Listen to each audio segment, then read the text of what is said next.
নমস্কার, 24 ঘন্টায় স্বাগত।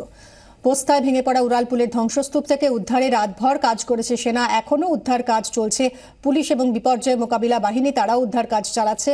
আজ সকালে আরও একটি দেহ উদ্ধার হয়েছে এবং এই নিয়ে মৃতের সংখ্যা দাঁড়িয়েছে 24-এ। গতকাল রাতেই ঘটনাস্থলে যান পুরমন্ত্রী ফিরহাদ হাকিম, ঘটনাস্থলে যান সিপিএম নেতা সূর্যকান্ত মিশ্র। সরাসরি চলে যাব ঘটনাস্থলে, আমাদের প্রতিনিধি দেবারতী ঘোষ রয়েছেন।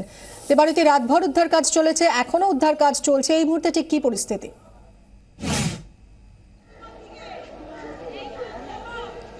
দেখো মিমি, গতকাল রাত 2টোর সময় একটি দেহ উদ্ধার হয়েছে এবং আজকে 6:30টার সময় আরও একটি দেহ উদ্ধার হয়েছে। এবং আমি একটু দেখাবো আমার পিছনে যে সেই অর্থাৎ মূল যে ভগ্নস্তূপ, সেই ভগ্নস্তূপ কিন্তু এখনো পর্যন্ত পুরোপুরিভাবে সরানো সম্ভবপর হয়নি।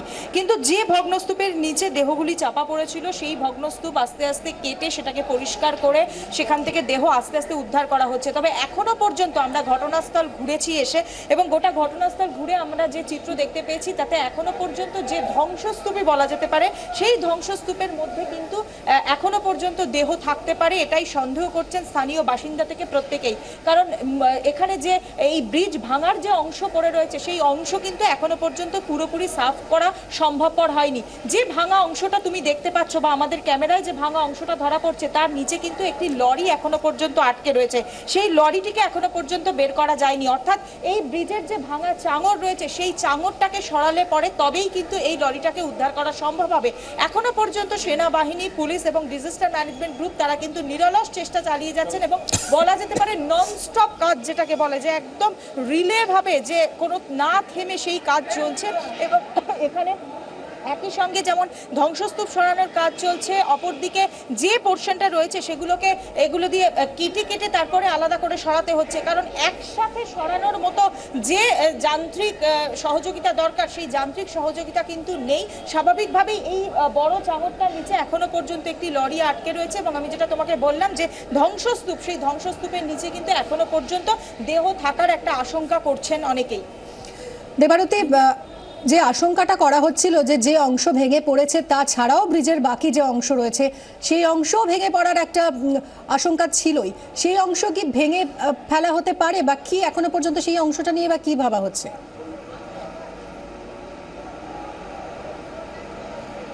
একদমই মিমি, আমি একটু তোমাকে এখান থেকে দেখাবো, যদি সম্ভব হয় আমার যিনি ক্যামেরা পার্সন রয়েছেন সমীর বিশ্বাস তাকে বলবো যে অংশটা ভেঙে পড়েছে তারপরে বিভিন্ন জায়গায় কিন্তু ফাটল দেখা দিয়েছে ব্রিজের। এবং আমরা এসে দেখছিলাম যে একটা জায়গায় কিন্তু ফাটল দেখা দিয়েছে এবং সেই ফাটল থেকে যে কোনো মুহূর্তে সেই ব্রিজ ভেঙে পড়তে পারে। এবং যে কারণে এই গোটা অঞ্চল জুড়ে একটা ব্যারিকেড তৈরি করে দেওয়া হয়েছে যাতে সাধারণ মানুষ এর তলা দিয়ে না যান, কারণ যে কোনো মুহূর্তে আবারও একটি দুর্ঘটনা ঘটে যেতে পারে।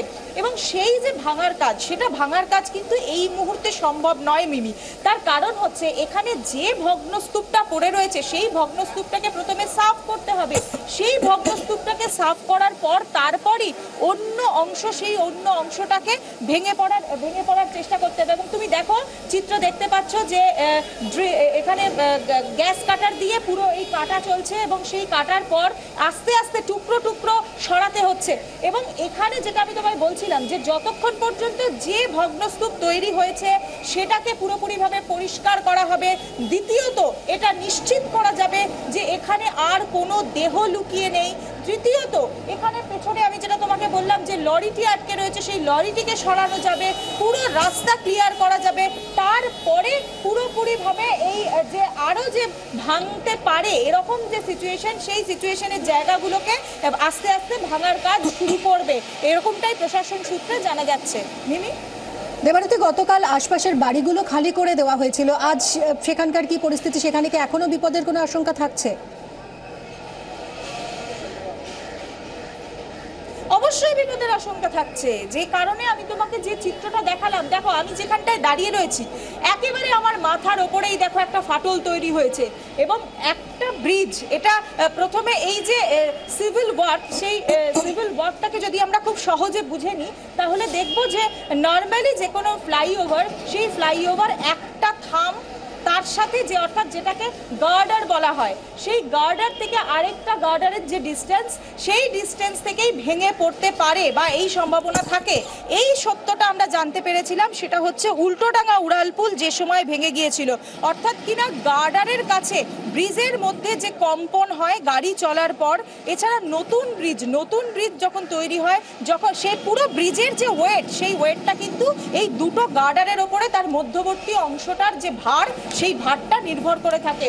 সেই জায়গাতেই দেখা যাচ্ছে যে অংশটা ভেঙে পড়েছে সেটা কিন্তু একটা গার্ডার থেকে আরেকটা গার্ডারের অংশটা, এবং সেইটা একটা বিশাল অংশের জায়গা ভেঙে পড়ার কারণে কিন্তু আশপাশের যে অংশটা, সেই অংশটাতেও কিন্তু চিড় ধরেছে, এবং সেই চিড় ধরার কারণে আশপাশের যে অংশ সেইগুলো কিন্তু, অর্থাৎ একটা বাড়িতে আমরা যখন দেখতে পাই যে যেরকম ভাবে ভূমিকম্প হলে একটা বড় অংশ ভেঙে পড়লে আশপাশের জায়গাতে চিড় ধরতে থাকে, ঠিক একইভাবে এই ব্রিজেও কিন্তু বিভিন্ন জায়গায়, দেখো আমি যেটা তোমাকে দেখালাম, আমার মাথার উপরেই একটা জায়গাতে চিড় ধরে রয়েছে, তার খানিকটা দূরে আরো একটা জায়গাতে চিড় ধরে রয়েছে। অর্থাৎ সেই চিড় ধরা জায়গাগুলো থেকে কিন্তু পুনরায় এই ব্রিজের অংশ ভেঙে পড়তে পারে। সেই কারণেই কিন্তু এই আশপাশের যে একেবারে সংলগ্ন যে বাড়িগুলো একেবারে ঘেঁষে রয়েছে, সেই বাড়িগুলোকে খালি করে দেওয়া হয়েছে, এবং যতক্ষণ পর্যন্ত এই যে ভাঙা অংশ, সেই ভাঙা অংশ পরিষ্কার করা হবে, তারপরে এই যে বিপজ্জনক অংশ, অর্থাৎ যে বিপজ্জনক অংশগুলো রয়েছে সেই বিপজ্জনক অংশগুলো ভেঙে ফেলা হবে, তারপরেই কিন্তু সেখানে নিশ্চিত হওয়া যাবে যে এই মুহূর্তে পুরোপুরিভাবে বিপদের বাইরে রয়েছেন। তবে এখানকার যারা স্থানীয় মানুষজনরা, তারা কিন্তু এখনো পর্যন্ত প্রবল আতঙ্কে রয়েছেন। যাদের বাড়ি একটু দূরে রয়েছে তারাও আতঙ্কে রয়েছেন। তারা বারবারই দাবি জানাচ্ছেন যে এই ব্রিজের পুরো অংশটাই একটা অবৈজ্ঞানিকভাবে তৈরি হয়েছে, এবং তারা বারবার দাবি করছেন যে ম্যাটেরিয়াল সেটা ভালো দেওয়া হয়নি। সেই কারণে কিন্তু তারা এখনো পর্যন্ত নিশ্চিত হতে পারছেন না, এবং তারা দাবি করছেন যে পুরো ব্রিজটাই যাতে ভেঙে দেওয়া হয়, এই মুহূর্তে দিয়ে নতুন করে তৈরি করা হয়। দেবারতী, তোমার কাছে আমরা আবারও ফিরবো, তুমি থাকো আমাদের সঙ্গে। এই মুহূর্তে আপনাদেরকে যেরকম ছবি দেখালাম, এই মুহূর্তেও কাজ চলছে জোর কদমে। এখনো পর্যন্ত একটা লরি আটকে রয়েছে ধ্বংসস্তূপের তলায়, সেই লরিটিকে বের করে আনার চেষ্টা চলছে। আবারও আপনাদেরকে নিয়ে যাবো গ্রাউন্ড জিরোতে, তার আগে ছোট্ট একটা বিরতি নিয়ে ফিরে আসছি। সঙ্গে থাকুন 24 ঘন্টা।